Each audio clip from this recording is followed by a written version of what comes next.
You're listening to the Angry Marks Podcast Network. Ladies and gentlemen, welcome to the Wrestling Nerdcast on the Angry Marks Podcast Network with your host, Will Huckaby and Mika Villas. Welcome, ladies and gentlemen. Once again, it's that time of the week. It's time for the Wrestling Nerdcast. And this week, as usual, this is a fan source, crowdfunded, whatever you want to call it, sponsored show. So if you like what you hear on this show, if you like our guests, if you like us to keep bringing awesome guests on this show for you to listen to, all about their lives, wrestling and out of wrestling and stuff, be sure to check us out. Check out our Patreon at patreon.com/The Wrestling Nerdcast. Once again, this is the Wrestling Nerdcast on the Angry Marks Podcast Network. Huge shout out to our sponsors, Indie Customs. Be sure to check them out on Facebook, Indie Customs, Twitter, at Indie_Customs for all of your pro wrestling and non-pro wrestling merchandise needs. While you're over there, while you're on your computer doing all your ordering from Indie Customs, be sure to say what's up to our friends over there at Pro Wrestling World. Pro Wrestling World for all of your, go there for all of your, pro wrestling gossip and news of who's doing what and when and why and who got injured from what move, etc., etc., etc. And then, just in case you've done all of this ordering and checked out all this gossip and stuff, you've got all these cookies and viruses, hit up our friends at Behavior Driven.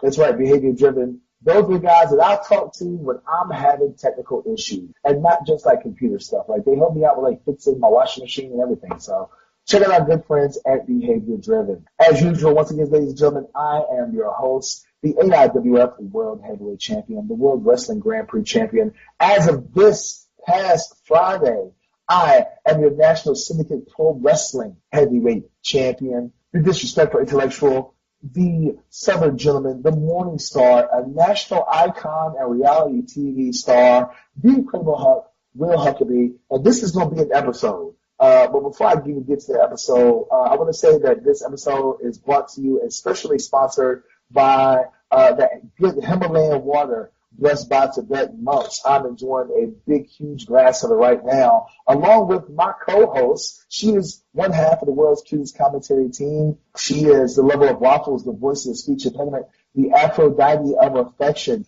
Miss Chicago Win, Miss Hashtag What That Mouth Do, a.k.a. Where the Tacos At. Ladies and gentlemen, the one, the only, she doesn't need a mic really because she's just that loud, Mika Villas. Hello, and oh my gosh, I need a drink before we start, and typically I'm drinking water. Look at the size of your glass. I'm looking at his glass, guys. It's not a wine glass. It's a goblet. It's probably like about 120 ounces. It is huge, and then he's pouring more. Oh, this is going to be bad. I can fit about... right now, Mika, before I'm drinking some. This is my first time trying it. Some red Moscato, the regular standard bottle, and I can almost fit an entire bottle of wine in this glass. So this is my kind of wine glass right here. I'm not even gonna lie about it. Yeah. First of all, kudos to you for drinking wine. I'm drinking red strawberry apple ale or what have you. So and it's really good. It's limited time only. So I'm enjoying the hell out of this, but yeah. This episode is going to be we don't have a ladies and gentlemen. First of all, we don't have a guest tonight because this episode will be our letter to professional wrestling. But before we get into that, Mika, how was your weekend? My weekend was actually pretty quiet. We were coming off a huge wrestling few days, so I literally just relaxed. I didn't go anywhere wrestling related. I checked in on a couple shows. I know up in the New Jersey area, our friends at Wrestlers Lab, look at this goblet, it's ridiculous. They put on a hell of a show. People we both know the hierarchy went north to New Jersey and conquered. Were you there? Were you there? I was not. I was there in spirit. I was throwing up the two-finger salute in spirit because Jimmy Rave came back and rejoined or got back with the hierarchy, or they beat down Mr. Grimm. I mean, however you want to say it, the godfather, the co-creator of the hierarchy. The crown jewel. I don't know if you call because they just claimed that Joe Black was the crown jewel of the hierarchy. Like, so... I don't want to fake any dissension in the ranks. I don't want to stir the proverbial pot. There could be 2 crown jewels. I mean, in a crown, there is more than one jewel. The crown... There's jewels, and then there's the crown jewel. Hey, I'm just going to say, there is a crown jewel for every king or queen who comes forward. They all have their own specialty, their own thing that makes them unique. And we can say that Jimmy Rave is, of course, an entity, a uniqueness in himself, being the longest reigning GWC champion. And Joe Black, of course, he is an entity, all his own creation and making himself. So there could be 2 crown jewels because there are 2 different versions of this. So what else did you do this weekend? That's it. I literally just kind of studied wrestling. I watched a lot. I caught up on some of the G1. Did you watch the G1 from LA? Yes. From the Cow Palace? All right, we'll talk about that in a little bit. Friday, I was in Columbus, Georgia, which once again, I was right there in your neck of the woods, like an hour and a half away, and you just stopped by to say what's up. Oh, you didn't tell me you were there. I mean, I said last week's show. I don't listen to you at all, really and truly. But I was in Columbus, Georgia, main event for the National Syndicate Wrestling Heavyweight Championship against one Cameron Jackson. Had some help. I'm not gonna lie. Had some help with some friends of mine, some really old friends of mine. One Brian Blaze and Shane Marks. Now they got the hierarchy. Now you got you got me. Shane Marks and Brian Blaze I like Shane Marks. Why would he do such a thing? Why would he help you? Because I'm the biggest dog in the yard. That's why. But I'm now the current. I now have another title. So call me Willie 3 Belts. I don't know. Just call me Will 3 Belts. 3 belt Will, the 3 belt kid. Everybody else got their little 2 titles. But I have 3, so it's whatever. And unlike most people who say, "Oh, this is our world title," 2 out of my 3 titles have already been overseas and around the world, and the 3rd one will be making this trip around the world by the end of this year. So I'm a real world champion. And then from Columbus, Georgia, took that 14-hour drive to Salina, Kansas, which is right outside Kansas City, for XWE, Extreme Wrestling Entertainment. Defending my AIWF World Heavyweight title there against Drake Gallows and Kyle Kelly. Really good really good show. I really like the promoter there. Billy Simmons, a really good promoter. Had a good time. The funny thing, and I don't know why, and Mika, this is something that you may actually appreciate. The show was inside the ballroom of a hotel, but they actually rented space inside the hotel. So, like, their training center is inside this hotel. That's amazing. I like that. So their ballroom is rented out, 24, like, throughout the month. And just in case they have, like, a quinceañera or wedding or whatever, they can actually, because it's carpet in the air in that room, they can actually slide the ring. You get the boys and stuff, half on one side, half on the other side. They can actually push the ring into this little section off to the side, so they don't have to break the ring down anymore. So It's really cool. And then, of course, like, because they run a wrestling company, they have a great deal with the hotel to get rooms for cheap and stuff. Myself and a couple other guys stay at the hotel. They actually had a really good concept of a breakfast bar. Nothing like the Embassy Suites, ladies and gentlemen. But it was better than just, cereal and like some oranges and apples. Okay. But had that show. Yes, continental breakfast. And then from there, it was that long 16-hour drive back home and stuff from basically Kansas City, Missouri. But it was a really good trip. I was in there with DeGette Bundles and George South trainee Movie Mike. Ladies and gentlemen, I'll tell you right now, if you don't know who Movie Mike is, this kid is incredible. Has a great presence about him. Not the biggest of guys, but he has a really good look. But his gimmick is so great. Like, you have to check him out on Facebook, on Instagram, on Twitter. Just check him out, Movie Mike. That's MYK. Now, what was we about to talk about? Oh, the G1 at the Cow Palace. The world famous Cow Palace. MSG of the West. I don't even like that title. I'm going to call it the Opera of the West. Because in my opinion, the opera, MSG or the Hammerstein Ballroom is the Opera of the North. You know what I'm saying? So We'll call the Cow Palace the opera of the West. Anyway, what was your take on the G1 special? Again, it's New Japan, and they're in America. There's enough hype surrounding it that even when it's, I don't want to call it a bad show, it was a good show, but even when it's just a regular show, it comes out outstanding because it's New Japan, and because they're bringing all these people here to America, this side of the ocean, I guess, doing their thing. I mean, let's just talk about the biggest news is, a horrible, horrible injury that took place. I mean, everything else kind of pales in comparison. That's what the takeaway is for me. Like, a broken neck. He Kurt Angle that shit, Well, unfortunately, and shouts out to Hiromu Takahashi for having a broken neck, wrestling with Dragon Lee. And that really sucks. Him and Dragon Lee have had some amazing matches. That's one of my favorite rivalries in New Japan is those two gentlemen. It was just bad luck. Usually they've done that move, I don't know how many times. And usually Dragon Lee holds on to his neck throughout the suplex. And this time he let him go. And with that type of suplex, you really can't do a release unless, you're very perpendicular to the mat. Or parallel to the mat. That way the guy could just kind of land, just roll through it. He was just very high up and stuff. A little too high up, released him too early, I think. For me, the big thing was Bullet Club. Like, what in the world, man?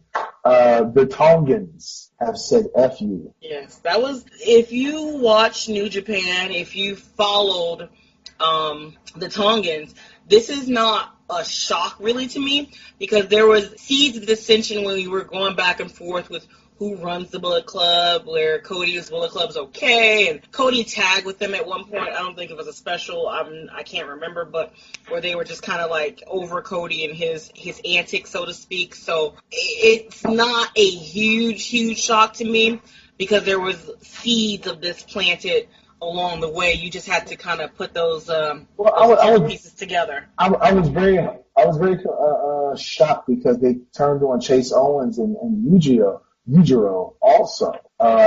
Chase Owens was the whole, both of those guys were honorary Tongan. And then they got jumped on just like everybody else. So I guess we'll see what's going to happen with the Bullet Club and New Japan and everything.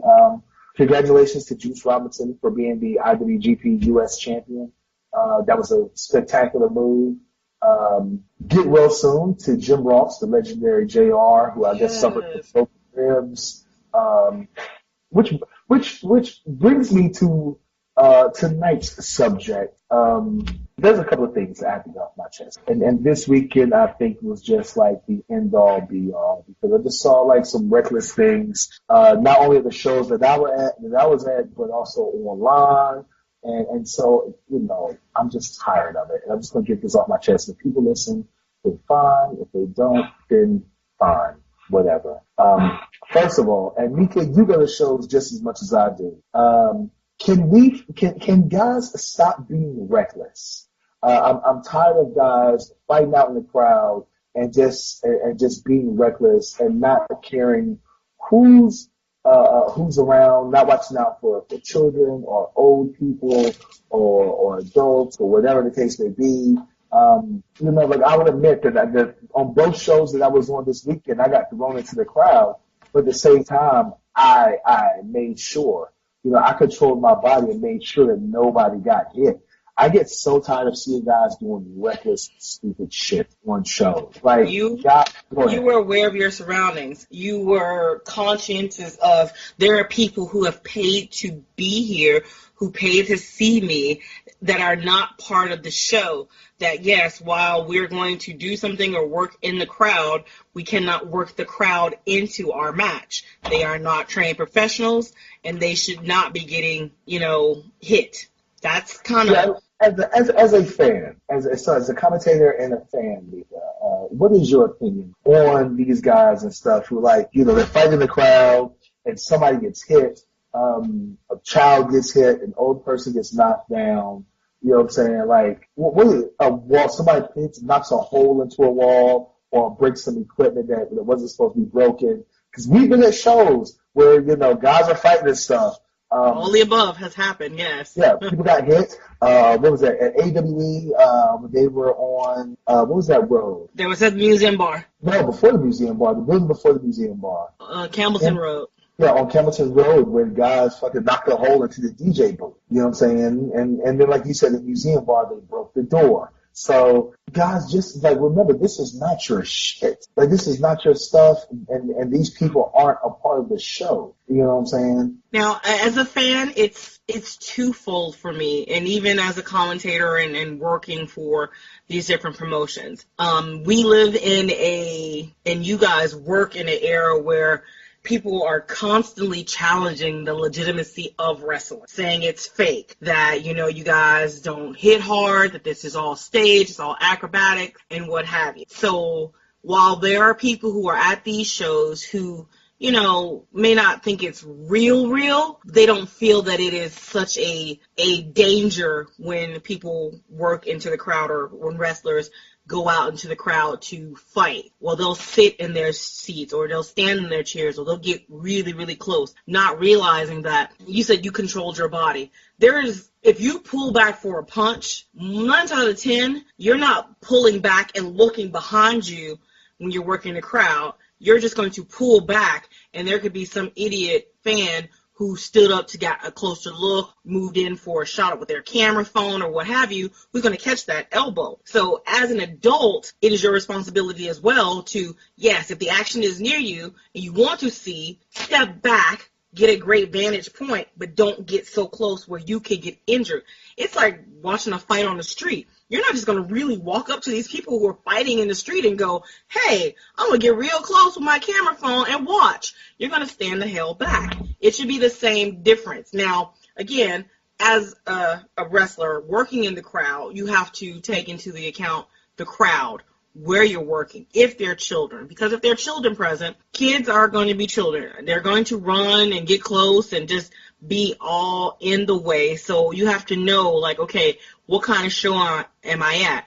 I assume, and please correct me if I'm wrong, you kind of assess the crowd before your match, that you're watching and listening, and where the drunk people are, where, the marks are, where the real fans are, where people are, smart fans or what have you, and you might want to pick that side of the ring or the crowd to work in or away from, depending on how that crowd is laid out. But it's a twofold for me. Yeah, well, I just seen some really reckless people this weekend, and it pissed me off. And something else that I wanted to talk about that you just actually mentioned is guys watching the show. My finisher a lot of times is a spine buster because I'm a huge Arn Anderson mark and stuff.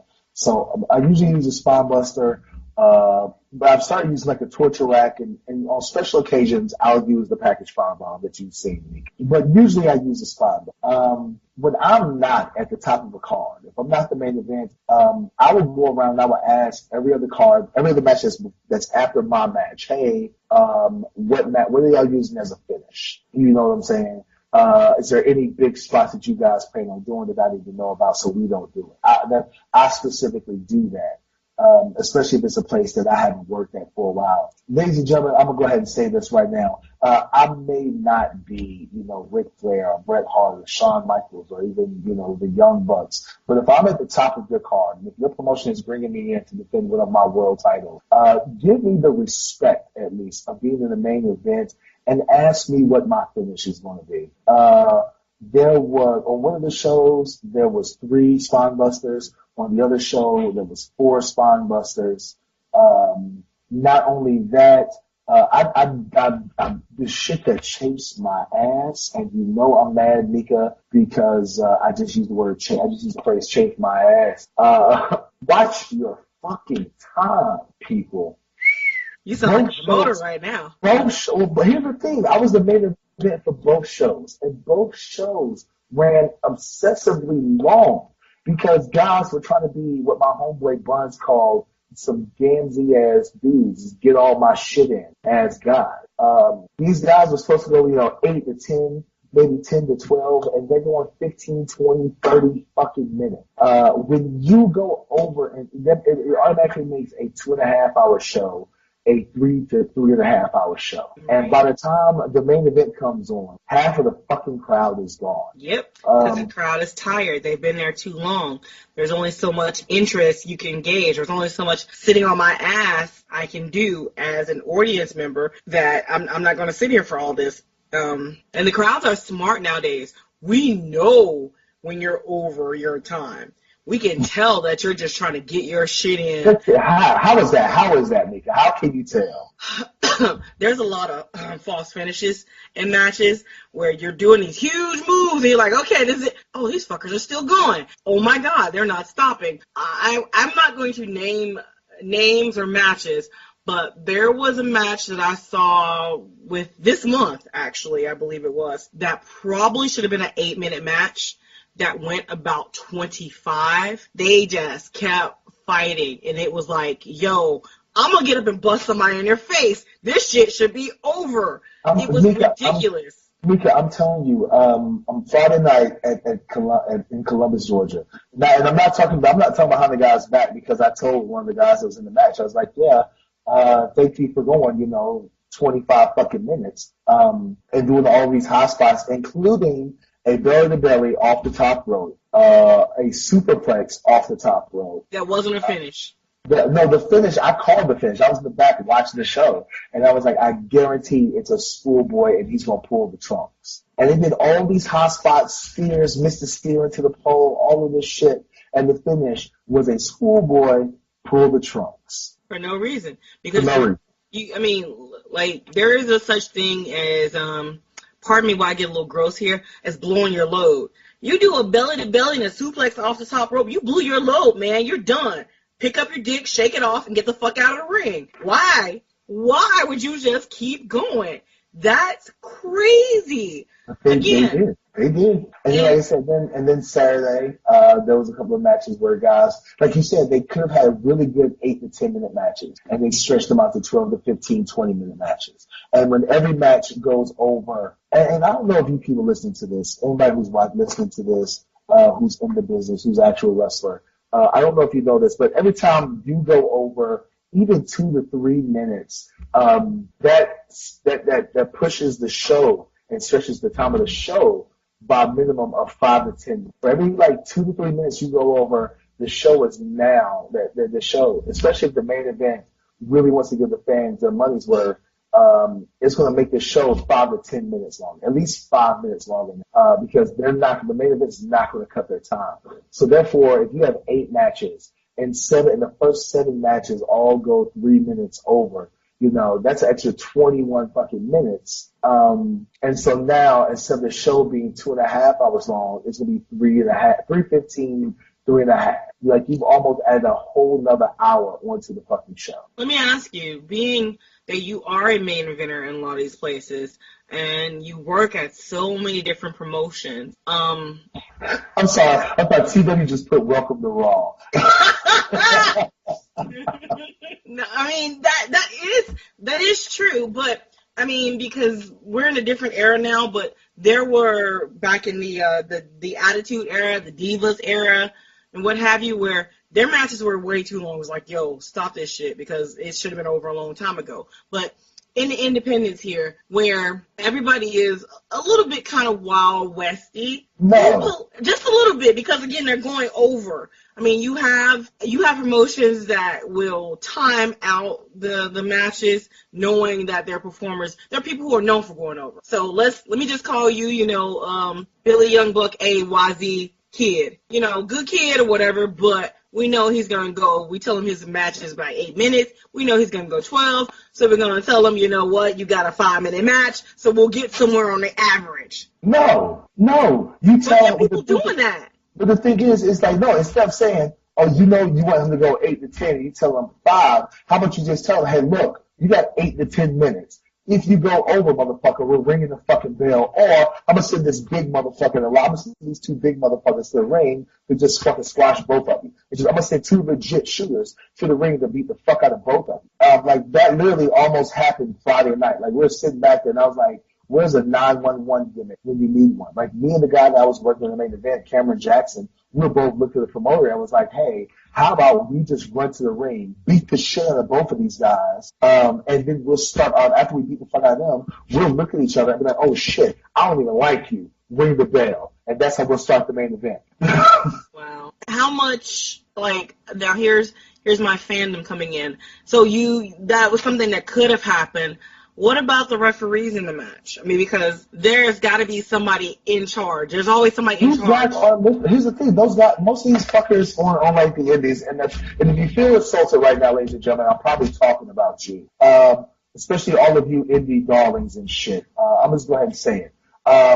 They don't listen to the referee. The referee will be like, hey guys, take it home. The referee says take it home, that means you got, 60 seconds or 3 moves, whichever is shorter. But go ahead and start taking it home, These guys, the referee's like, okay, go ahead and take it home. The guy's like, okay, we still got 5 minutes of shit. You know what I'm saying? Quit, like, when all you fuckers out there talking about, oh, don't be a mark for your business, don't be a mark for yourself. How about you just don't be a mark for yourselves, all right?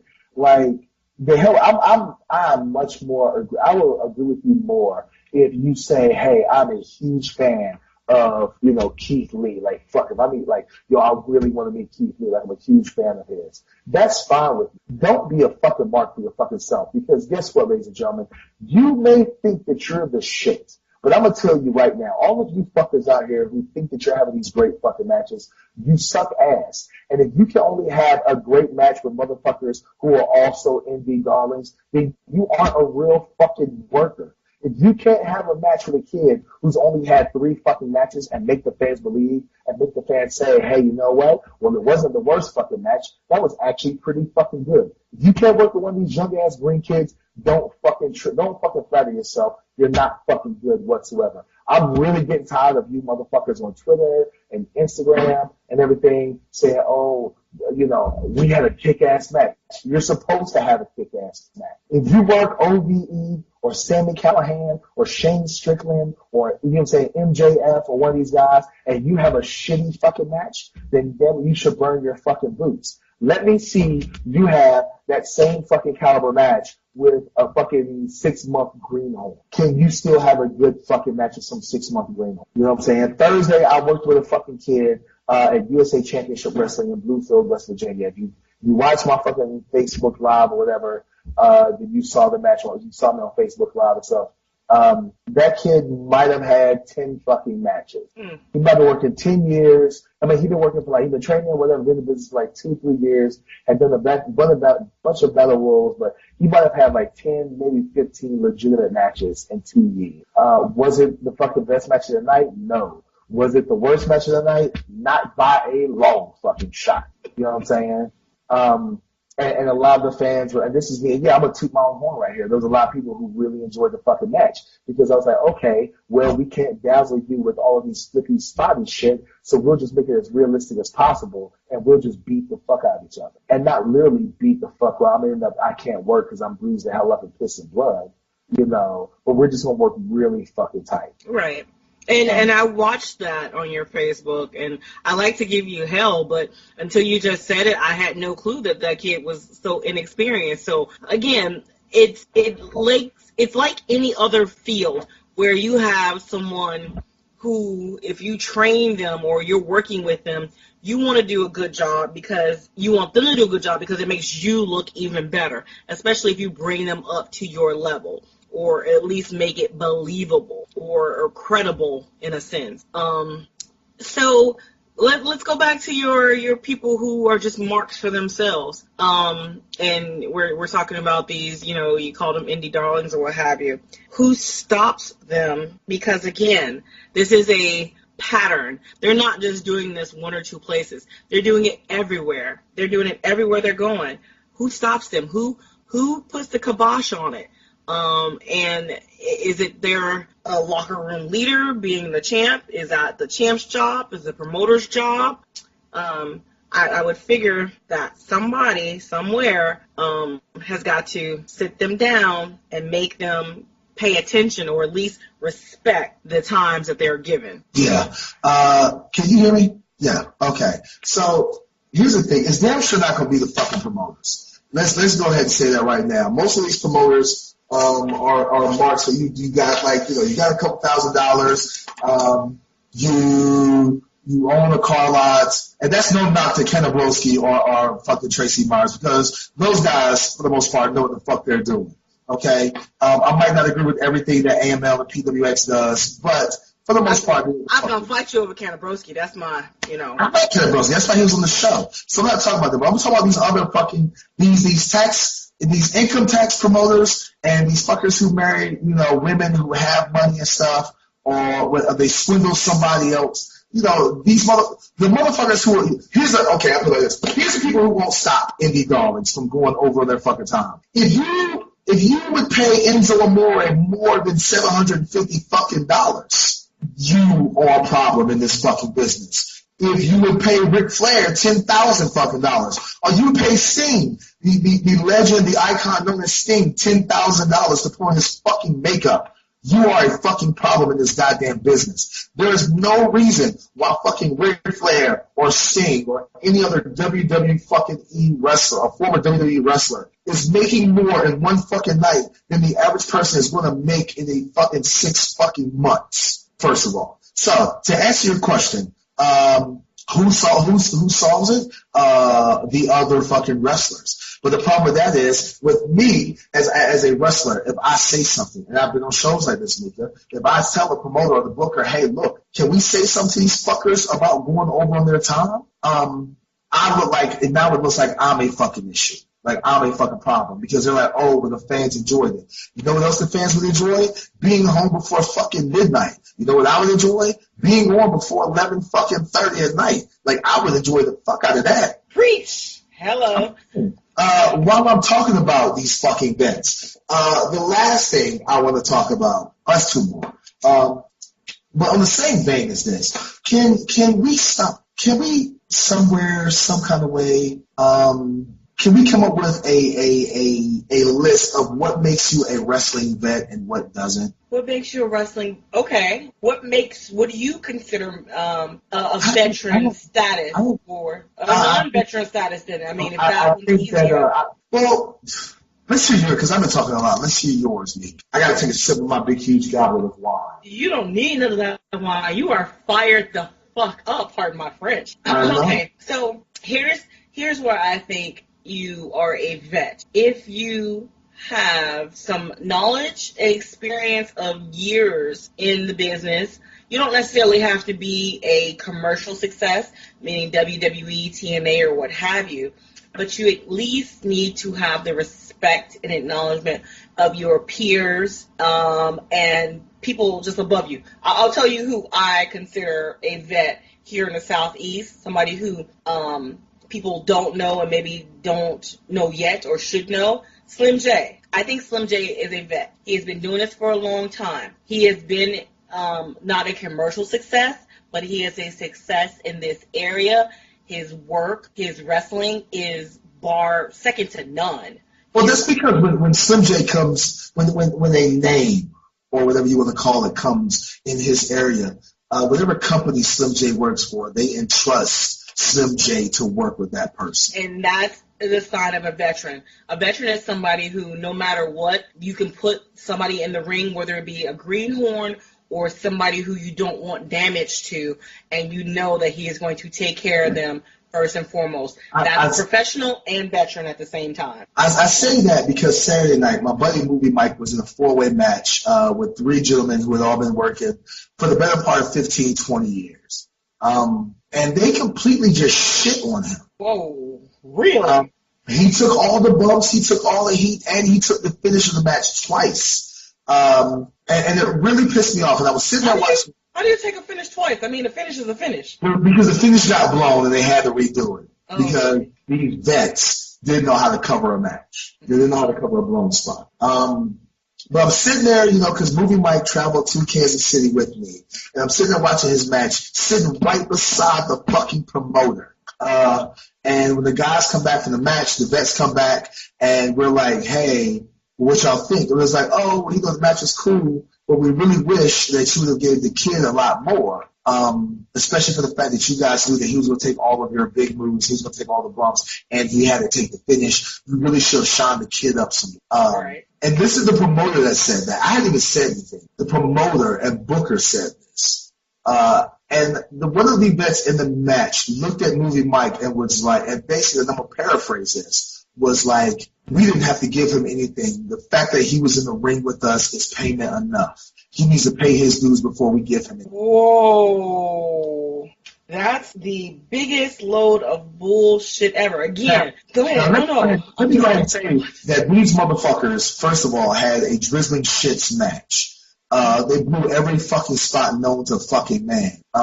It just really rubbed me the wrong way. Go ahead, Mika. Holy effing hey. I mean, like, seriously? Part of your fraternity, part of wrestling is when you're in the ring, you take care of one another. That means physically as well as putting them over, making sure that the other person looks as good as you do. You're not supposed to shit on them and make them look bad, and you're sure as hell not supposed to say that shit out loud. I mean, again, I don't take bumps, so somebody stop me if I'm wrong, but being in the ring with you is not payment enough. You've got people who have made millions of dollars doing this on a national, global level who make people who are fresh into the business look good. So who are you, backwater-ass country motherfucker, pardon my French again, to say, oh, being in the ring with me is good enough? The fuck out of here. Yeah. That's just something like I've always felt like if you're in the ring with somebody, your goal is to make them look good. You know what I'm saying? And a lot of times I've taken fucking stupid-ass, ridiculous bumps to make my opponent look good. I'm like, hey, when I come up with spots and come into the ring, when I come to a match or whatever, we're going to talk about the match or whatever, a lot of times it's never, hey, I'm going to do this to you. I don't want to do this to you. It's, hey, how about you do this to me? And I'm going to try to go, if you hit me with this. Because I know the better that you look, the better I'm going to look. The last thing I want to talk about, I think we've talked about this before, is people who are talking about this, the killing the business, and what's bad for business, and people clamoring for old school wrestling and shit. And along with that is this whole intergender wrestling. I'm gonna say this, and then I'll let you jump in. All right, Mika. If you were enhancement talent for WWE, WCW, etc., and you're not Johnny Rods or George South, shut the fuck up. Your opinion means nothing to me because you were enhancement talent, but you didn't even make a living at being enhancement talent. Okay? Ladies and gentlemen, Johnny Rods was the guy for WWE. You didn't get a job in New York unless Johnny Rods gave you the stamp of approval. Whenever Ric Flair was in the Mid-Atlantic area, the first and only person he wanted to work with, and it wasn't a name or somebody he was in a feud with, was George South. So unless, you're of that quality, that caliber, I don't give a shit what you say when it comes to what's killing this business and what's not. Go ahead, Mika. While I take a sip of my Tibetan water, blessed by Himalayan monks, or that way. I've been chugging this beer because I'm like, damn it. I don't usually agree with you on things, but tonight we're just hitting all types of clicks and cylinders. I'm so good. There is a legitimate movement out there where people say, oh, this is killing the business, or this is killing the business. There is a shift, and I believe wrestling is like most cultures. It changes, it shifts, it grows, it comes back, it goes forward. It's like a wave where there's something that goes up and it's just the best thing ever, and you'll get a couple crashes down where it's just like, well, that's incredibly stupid and dumb. But the business will never die because the business is to fool people into making this believable, to making it an escape, an enjoyment, where everybody's not going to like what you do, but there's going to be somebody, even the most stupidest thing, there's going to be one person or some people who are going to enjoy it and like it. So to say that you're an expert and that your opinion matters in wrestling, and you're, again, not one of these people who have literally paved the way and taught and been the gatekeepers for these different stars and what have you, then you can say what you want to say. You're entitled to your opinion, but understand that you're being an asshole, like your opinion. And nobody wants to hear that shit. And nobody wants to hear that shit. There's a reason why. There's a reason why George South has a very successful wrestling school, and Bull Payne had 3 fuckers show up to his seminar. There's a fucking difference. I almost spit this beer out all over my laptop. Yes, I mean, I listen all the time, and I watch that there are a lot of people doing seminars, and the running joke is anybody can do a seminar. Hell, I can do a seminar right now. I'm not an expert by any way, shape, or form, and nor should I come off thinking my opinion is the best. But some of these people doing seminars are really hardcore into the fact that, oh, I did this. I can tell you that we joked about this, not you and I, but I joked about this before. I have been on more Raws and SmackDowns on camera and had more camera time than a lot of the people who have done enhancement talent. I mean, I'm qualified by that right to be doing a seminar, but I you should know get the SAG card. Here's the thing, like, people are talking about, like, oh, these gimmicks don't make any sense. And I'm bringing this up because, ladies and gentlemen, if you haven't seen it by now, like, I forgot the name of it. It's like Future Stars of Wrestling or something. There's a tag team match. There was a fucker dressed up like Michael Jackson who did a moonwalk DDT. And I popped so hard for it. A, because I'm a Michael Jackson fan. B, because I was like, holy shit, why didn't anybody else think of that shit first? But of course you have these bigger fuckers who are like, oh, it's stuff like that that's killing the business. And I sent you and CW a picture of a female luchador, and probably what could be considered the most, what's the word we're looking at? What's the word I want to say, Mika? Politically incorrect outfit. Most adult-themed outfit. Okay, there you go, that's you. I will say that I would not really be personally. We'll post a link to it somewhere. And post only, please. No. We're going to post a picture because I also want to post this picture beside it because I see the picture, and of course there's people like, oh, everybody who was on that worked that show should be kicked out of the business. That promoter should be kicked out of the business. What's the difference between that and fucking Bastion Booger? No difference at all. What's the difference between that and oily fat guy that was in the thong in ECW or whatever, greasy? I don't know what he was. Like, what's the difference between White Mike and guys like White Mike and whatever when he did that spot with Effie and all them in that IWA show down in Alabama? What's the difference between that and those goofy ass fucking gimmicks that WWE had back in the 80s, like the Goon, and the Repo Man. Like, and God, for God's sake, fucking Diesel was the Wizard of Oz and the Yeti. Like, don't say that, professional wrestling now is a joke when half of you fuckers talking shit about how wrestling used to be so great in the good old days. You had the dumbest gimmicks alive. You know what I'm saying? You were the Yetis and the Goons and the Bastion Boogers and the Aldo Montoyas and stuff wearing a jockstrap on your fucking face. Like, how dare you talk shit about wrestling now? Right. Like, these kids are making way more fucking money than you are in 2 to 3 days on just merch sales. Like, kiss my ass. Like, shit like that pisses me off. Between that and everybody talking about, intergender wrestling is wrong. Mika, this is the last thing we'll talk about before we go, because my glass is almost empty. It's refill.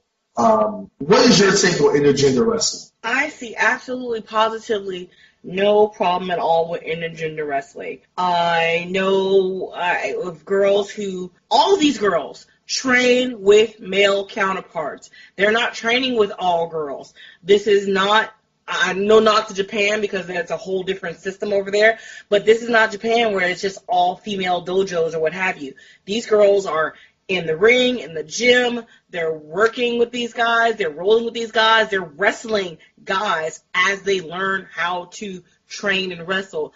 And as you, I guess, expand or move up, then of course you want to test your mettle against some guys, especially guys who are of the same skill set as you. Jordan Grace, for instance, I've seen some of Jordan Grace's earlier matches where she was not so good. Now Jordan Grace is damn good, and she fights guys. Su Young will fight a guy.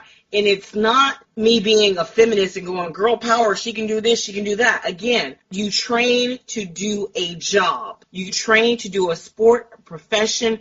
You train to do whatever. These girls are trained to wrestle. Just like if she was a small man, it shouldn't make any difference because she does not have a penis that she shouldn't wrestle with him. The penis only adds like maybe half an ounce because y'all ain't that big anyway. So it does not matter.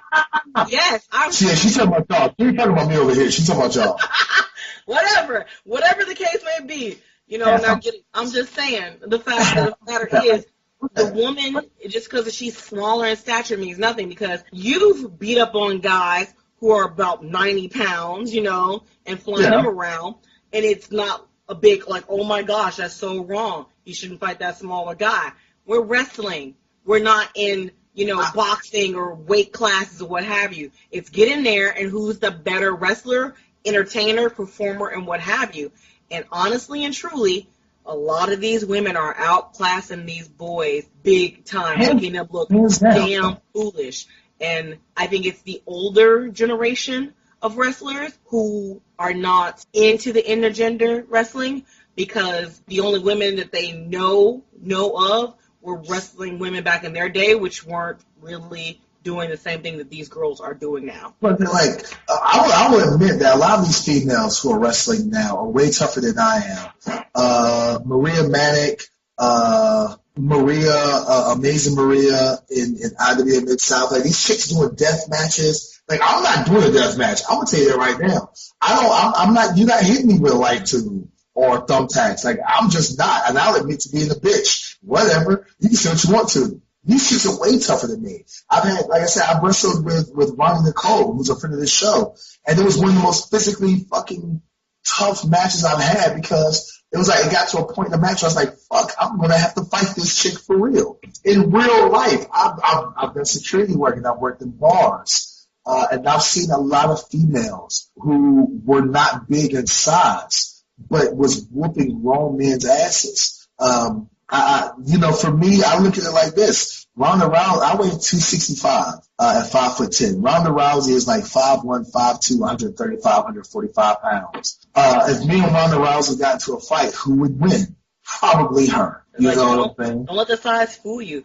Exactly. I bring up Sue because we're friends with Sue and I know Sue. I'm not a small girl and I'm not like, a gym girl, but I'm considerably strong just in when I am. Sue is slighter. She's smaller. I'm like, oh, this little thing, she's so cute. Sue picked me up in a hug and squeezed me, and I almost broke a fucking rib. I was like, ow, please don't kill me, And she was just hugging me, being nice. People underestimate women, and they think that, because this is a physical sport, that if you're going to get physical, you should probably do it with another woman, because that would be quote-unquote fair. Here's my opinion. I think that if female wrestlers, women wrestlers, want to be considered equal to male wrestlers, they need to stop competing for women's titles. When a promoter comes in and says, hey, I want you to be our female champion. If you're one of those female wrestlers who feel like you can wrestle anybody, anytime, anywhere, and you feel that women are equal to men, then you should refuse to be a women's champion. Like, no, I don't want to be a women's champion. I want to be your champion.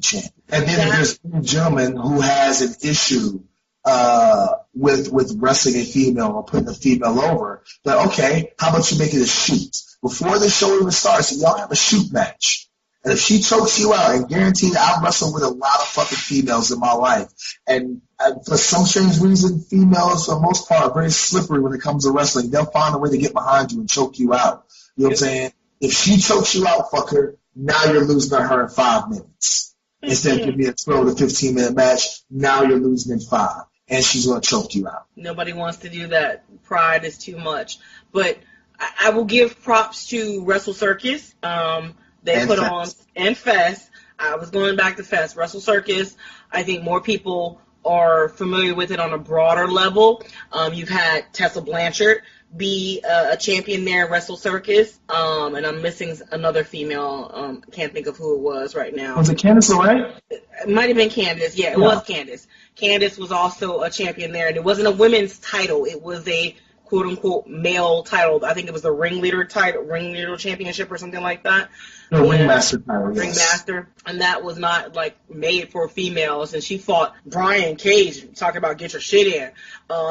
She wrestled Brian Cage for that, who is a billion times bigger, quote-unquote, stronger, and she beat him for that title. Brian Cage, who is a physical marvel, is willing to work with a female and put a female over. Hey, dumpy and make it believable. Yes. Hey, dumpy, frumpy, 180-pound heavyweight champion. You can do it too. Hey, 55-year-old fucking grizzled 20-year vet who only wrestles twice a year or twice a month in 2 towns. Hey, you can put a female over too. Hey, 1975 enhancement talent who hasn't done shit in this fucking business. Just shut the hell up. We don't want you in the ring. Just get the fuck out. Is that what that was? Right, fuck. I mean, yeah.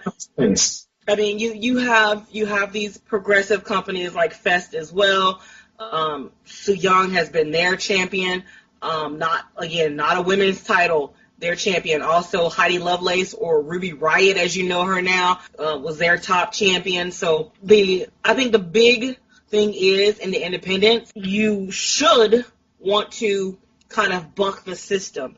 And the system is right now the WWE being the top of the industry, and they're not promoting male on female wrestling. And one of their reasons is the country of Canada, where male on female violence can't be broadcast on television, and with their sponsorships and all that. So they're just a little bit, that's why you have this Ellsworth weirdness happening with Asuka, what have you.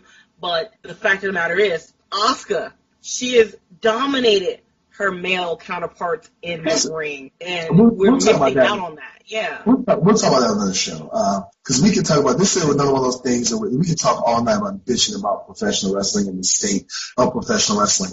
Before we go there, I'm just going to say this. If you are not trying to be positive about professional wrestling, then get the fuck out. If you don't like professional wrestling the way it is now, get the fuck out. Because guess what, ladies and gentlemen? It's not going to go back to the Gordon Solie days. It's not. You have some places. Oh, and even if there was, like I work like Thursday nights in Bluefield, West Virginia, USA Championship Wrestling. It's a very old school feel. They have studio tapings. They have like the enhancement squash matches or whatever. How many of those quote unquote old school fans do you actually think showed up in the building, Mika? Maybe 5, maybe. Well, they had about half the building full, so they had about 40, 50 people. Okay. And then you know what I'm saying, you know all these people say how much they love old school wrestling, so get the fuck out of here with that shit. But if you don't have anything positive to say about professional wrestling, then guess what? Professional wrestling probably doesn't need you any fucking way, and we bid you adieu. Anyway, Mika, what you got coming up this week? I do. Honestly and truly, I'm looking to go to shows this week. I think I'm going to actually head out to WWA 4. I've missed them the past couple weeks, and they've been doing some stuff here Thursday nights in Atlanta.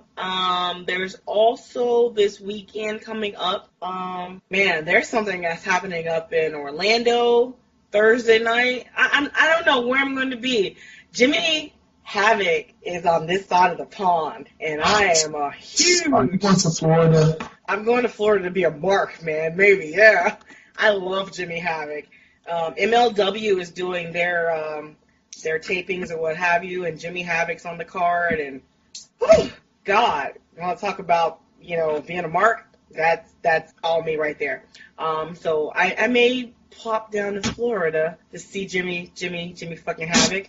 And then this weekend, just kind of find some shows after that. I don't know. Stay tuned to my social media. If I make it to Florida, I will try to kidnap Jimmy Havoc for all you ladies out there. Y'all can help me hide him, and keep him over here. Screw sending him back over there to wherever he don't belong. He belongs here in America with us. This is the week of IWA Mid-South for me. Thursday and Friday, I will be at the IWA Mid-South Arena. I have no idea what we're doing Friday. I don't know. I might try to find a Friday show. Probably not. Thursday, I will be at Bluefield, West Virginia, once again for USA Championship Wrestling. Be sure to check them out, USA Championship Wrestling. Every Thursday night, the show starts around 8 o'clock. It's live on Facebook, and then they tape it. They actually do a Facebook Live, but they record it because it's shown on local TV Friday nights. So check it out every Thursday if you can't get a chance. Tell your friends, etc., etc. Tomorrow, you be sure to check me out doing a podcast, a live feed podcast. I'm going to do more bitching. Rambling Wrestling. Oh, wow. It's appropriately named, it sounds like. Yes, Rambling and Wrestling. I will be a guest on their show tomorrow night. I think the show starts at 6:30. Once again, check out my social media to catch the show, I guess. Whatever. Anyway, anything else you got to plug, Mika? Nope. Going towards the end of the month, I'm looking forward to our AWE. We've got a show on July 29th. You have plenty of time to get your affairs in order, to bring your ass to Atlanta, to the Opera Nightclub, to see the experience, what happens. I'm going to be in Buffalo the night before that, okay? I'm not talking about you. I'm talking about everybody else who I like. Anyway, once again, ladies and gentlemen, this has been the Wrestling Podcast, the Angry Marks Podcast Network. Last time, shout out all of our friends, Indie Customs, Pro Wrestling World, our great friends at Behavior Driven. Once again, if you like our show next week, and you like our show, be sure to check out our Patreon at patreon.com/the Wrestling Nerdcast. Huge shout out to all of our fucking Patreons right now who are helping supporting this show. Because, this is how we bring all this cool shit to you. Speaking of, next week's guest, super excited. Speaking about a rule breaker and changing the game. Next week, we have the one, the only Effie will be a guest on the show, Mika. Oh, Daddy's home. Yes. After that, we have the wrestling's only mermaid, Aspen Rose. Oh, the only mermaid. We can ask her. She's the only mermaid that counts in our lives. Okay. And then we got our rich homie Juice. AJ Gray will be rounding out the month of July for us. So we have a bunch of awesome shows. Be sure to check us out every week on this show, on this network.